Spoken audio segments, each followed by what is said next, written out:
नमस्कार मंडळी. आज आपण पाहणार आहोत तूप रेसिपी. घरच्या घरी तूप कसं बनवायचं. चला तर मग बघूया तूप कसं करतात. बघा, ही 7 दिवसाची साय आहे मी साठवलेली. याच्यामध्ये थोडंसं पाणी टाकून मिक्सरमधून मी हे ग्राइंड करून घेईल, म्हणजे या साईपासून ताक आणि लोणी वेगवेगळं होईल. तुम्ही पाहू शकता, ज्यावेळेस मी साय ही ग्राइंड करून घेतली त्यावेळेस हा लोणी तयार झालेला आहे. लोणी आपण एका पात्रामध्ये काढून घेऊ, जेणेकरून ताक आणि लोणी सेपरेट होईल. पाहू शकता तुम्ही 7 दिवसाच्या साईमध्ये किती छान प्रकारे लोणी आलेलं आहे. हे असं दुसऱ्या पात्रामध्ये काढून घ्यायचं आहे.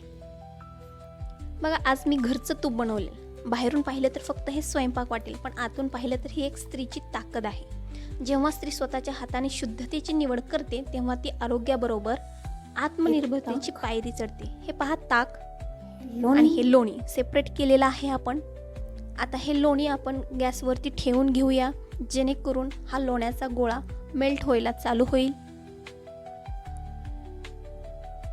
बघा, लोणी मेल्ट होत आहे.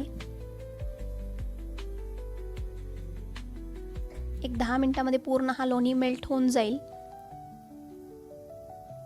घरातून सुरू झालेला आत्मविश्वास एक दिवस ओळख बनतो. Woman empowerment starts from the kitchen but never ends there.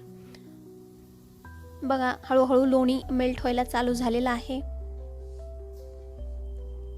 बघा, पूर्ण त्याचं मेल्टिंग प्रोसेस झालेली आहे. आता हळूहळू जसं जसं त्याला आपण मेल्ट करू, तसं तशा प्रकारे ते तुपामध्ये त्याचं रूपांतर व्हायला चालू झालेलं आहे. आजच्या काळात लोक चव शोधतात, पण हुशार लोक आरोग्य आणि शुद्धतेत अपॉर्च्युनिटी शोधतात. बघा, हे तुपाची प्रोसेस चालू झालेली आहे. घरचं तूप म्हणजे विश्वास आणि विश्वासातूनच मजबूत बनतं ते शरीर. पहा, आणि आम्ही व्हेजिटेरियन डाएट असल्यामुळे आम्हाला तूप हे डेली जेवणामध्ये लागतंच. सो पाहू शकता तुम्ही हे तूप, आणि असं थंड झाल्यानंतर ते गाळणीमधून गाळून चांगल्या डब्यामध्ये ते आपण ठेवायचं आहे. पाहू शकता किती छान प्रकारे तूप झालेला आहे. हा तुपातला चोथा, जो की पातेल्यामध्ये तसाच राहिलेला आहे.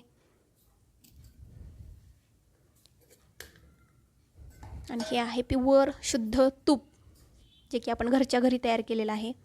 हे आहे डेली यूजचं तूप आणि हे आहे साठवणीतले तूप.